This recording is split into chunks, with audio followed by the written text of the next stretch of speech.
golden promises and silver lies. Olivia Preston placed her hand on the swell of her belly, feeling the gentle kicks of her unborn daughter.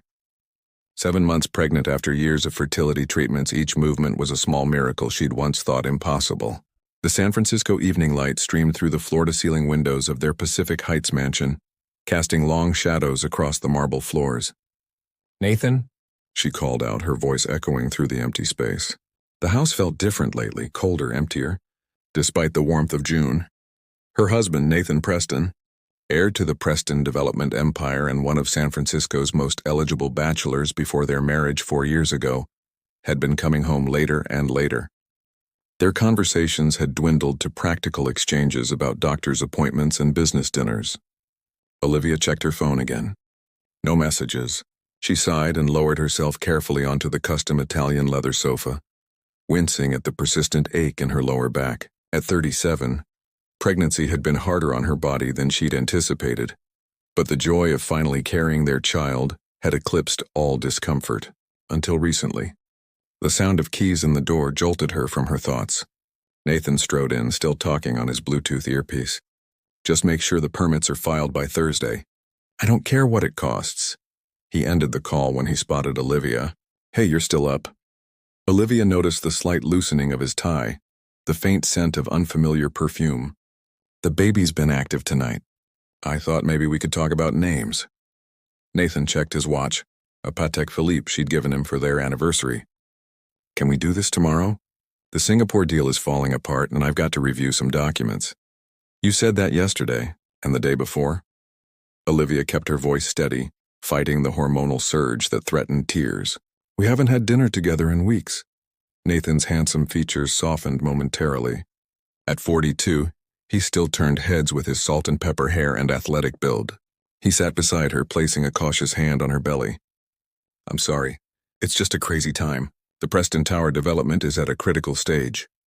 The baby kicked against his palm, and for a moment, Olivia glimpsed the man she'd fallen in love with, the man who'd promised her the world and a family to share it with. "I felt that." He smiled, but it didn't reach his eyes. "Nathan," Olivia began carefully, "Dr. Harrison says the baby could come early. I need you to be present these next few weeks." Nathan's phone buzzed. He glanced at it, and something changed in his expression. "Actually, that's what I needed to talk to you about. I have to go to San Diego tomorrow." "Tomorrow? For how long?" "A week, maybe 10 days. Olivia felt the blood drain from her face. "But we have the birthing class and the nursery delivery." "I know, and I'm sorry." He stood up, already retreating emotionally. "But this deal could secure our daughter's future."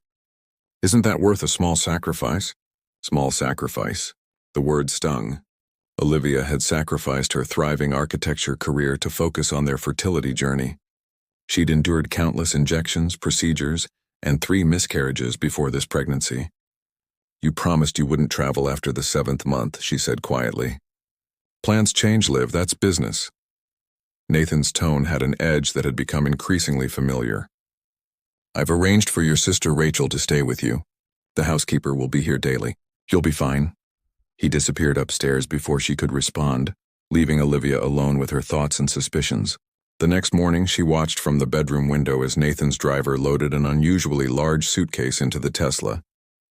Nathan had been distracted at breakfast, checking his phone constantly, barely touching his food. "Call me when you land," Olivia said as he kissed her goodbye, a perfunctory peck that barely grazed her cheek. "Of course." But something in his hurried departure felt wrong. After the car pulled away, Olivia went to Nathan's home office. She rarely entered this space, his private domain. The desk was immaculate except for a crumpled receipt. 4 Seasons San Diego. A dinner for 2 from 3 weeks ago when Nathan had claimed to be in Chicago. Olivia's hand trembled as she set down the paper. A sharp pain gripped her abdomen. Not contractions, but stress, the doctor had called it. She took a deep breath, steadying herself against the mahogany desk. "Not now, little one," she whispered to her belly.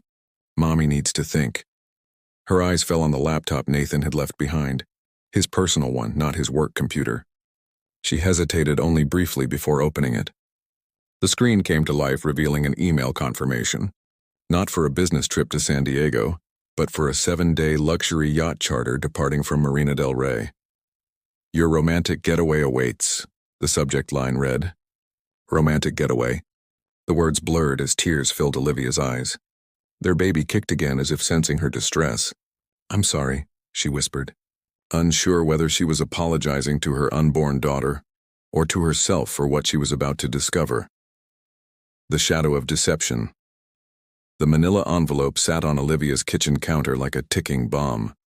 3 days had passed since Nathan's departure, and the anonymous package had arrived that morning. No return address, just her name in typed letters. "You don't have to open it," Rachel said, pushing a mug of ginger tea toward her sister. At 34, Rachel Winters was the practical counterpart to Olivia's idealism. Her dark bob and practical clothes a contrast to Olivia's softer aesthetic. "If someone sent these, they wanted me to see them." Olivia's fingers trembled as she broke the seal. The photograph spilled across the marble countertop. Nathan on a beach, his arm around a willowy brunette. Nathan kissing the same woman at a restaurant. The images were dated just 2 weeks ago, another business trip to Chicago. "That son of a bitch," Rachel whispered. Olivia felt oddly calm, as if watching someone else's life unravel. "I need to know everything." That afternoon, Dominic Reeves sat across from her in the sunroom, his weathered face impassive as she explained the situation. The private investigator came highly recommended for his discretion with high-profile clients. "I'm sorry you're going through this, Mrs. Preston," he said, his voice gravelly from years of cigarettes he'd given up but still craved. "I'll need access to Mr. Preston's accounts." "I have passwords to some," Olivia replied, sliding a notepad across the table. "And his location. He's supposedly in San Diego, but he's actually on a yacht charter from Marina del Rey." Dominic raised an eyebrow. "That's a good start. I'll need a retainer." Olivia wrote a check without hesitation. "I want to know who she is. And I want evidence. Irrefutable evidence." Later that night, alone in her bedroom, Olivia scrolled through old photos on her phone. Nathan holding her hand as she lay in the hospital after their third miscarriage. Nathan at the construction site of their first joint project. She the architect, he the developer. They'd been unstoppable once. Her phone buzzed with Nathan's nightly check-in call. She answered, her voice steady. "Hey, how was your day?" he asked, ambient noise suggesting he was at a restaurant. "Fine. The baby's been kicking a lot."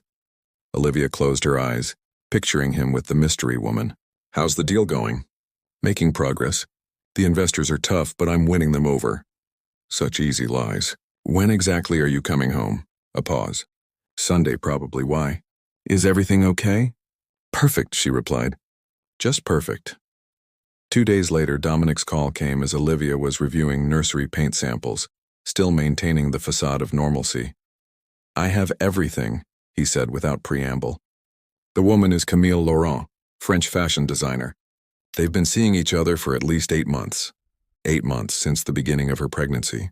Olivia gripped the counter. "The yacht?" "Sea Breeze, luxury charter. They're scheduled to return to Marina del Rey on Sunday at noon." He hesitated. "There's more. Mr. Preston has been transferring funds to an offshore account, and he's put a down payment on a condo in Paris under both their names. Paris, where Nathan had suggested they name their daughter after. The betrayal was so complete it was almost artistic." "Send me everything," Olivia said, "and book me a flight to Los Angeles, Sunday morning." "Mrs. Preston, in your condition, book the flight, Mr. Reeves." Rachel was horrified when Olivia explained her plan. "You can't fly at 7 months. And confronting him, Liv, think of the baby." "I am thinking of her." Olivia packed a small overnight bag. "I won't give Nathan the luxury of hiding this. He doesn't get to control the narrative." The doctor reluctantly cleared her for the short flight with precautions. That night, Olivia sat in her garden, one hand resting on her belly, the other holding the latest sonogram. "We'll be okay," she promised her daughter, "no matter what happens." Dominic met her at LAX, his weathered sedan a stark contrast to the luxury vehicles surrounding them. "I've secured access to the marina. We'll be waiting when they dock." The coastal drive was silent, Olivia rehearsing what she would say, what she would do. Anger had replaced shock, fueling her through the discomfort of travel.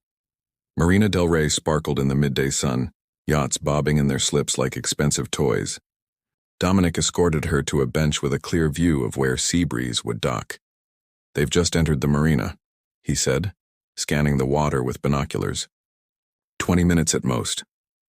Olivia adjusted her sundress, applied fresh lipstick, and placed her hands protectively over her belly. She'd chosen to face this.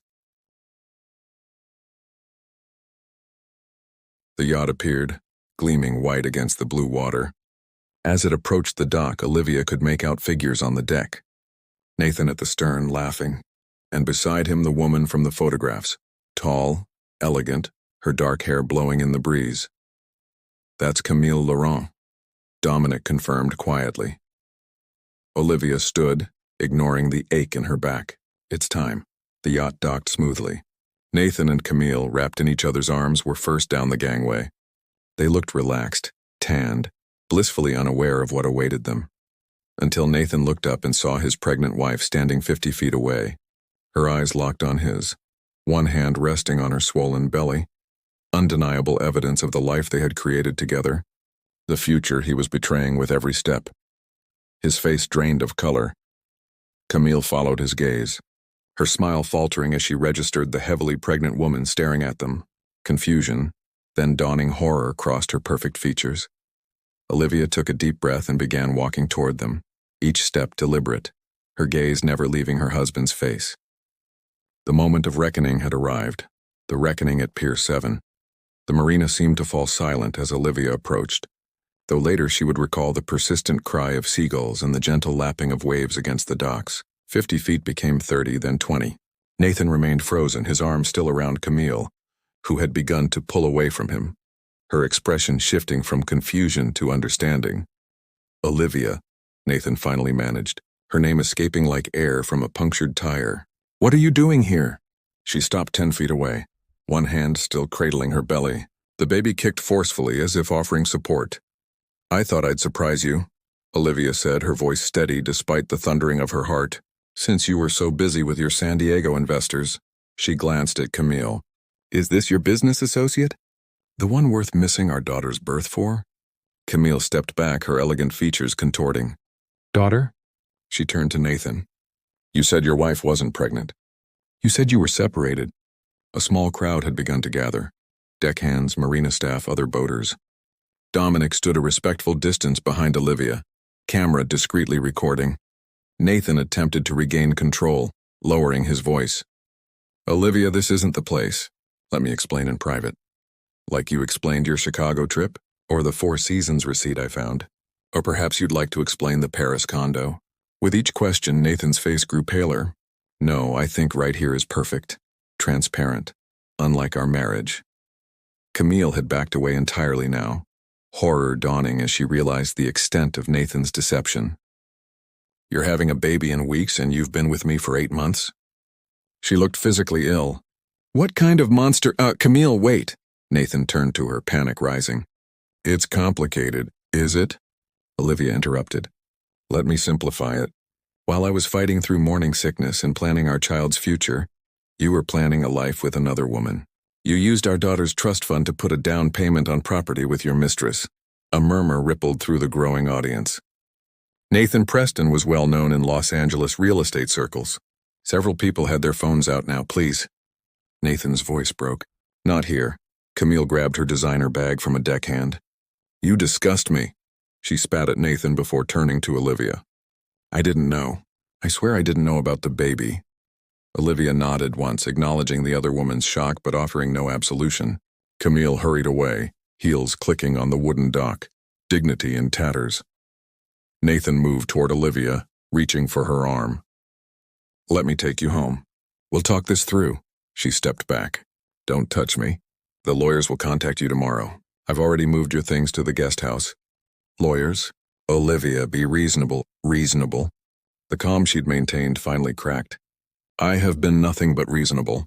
I reasonably believed you when you said you wanted a family. I reasonably trusted you with my heart, my future, our child's future." Her voice rose not with hysteria but with righteous anger. "And you reasonably assumed I was too pregnant, too dependent, too in love with you to discover the truth." A sharp pain shot through Olivia's abdomen. She gasped, clutching her belly. "Olivia?" Concern flashed across Nathan's face, the first genuine emotion she'd seen from him in months. Dominic was instantly at her side. "I'm taking you to the hospital." I'll come with you, Nathan insisted, reaching for her. No. Olivia's voice was steel despite her pain. You lost that right when you chose her over us. As Dominic led her away, phones continued recording. By nightfall, Nathan Preston's betrayal would be splashed across social media, his reputation in tatters.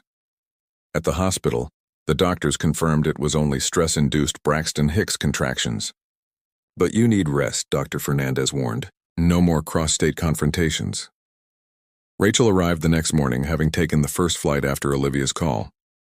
You're insane, she said, hugging her sister carefully. Gloriously, justifiably insane. It had to be done, Olivia replied.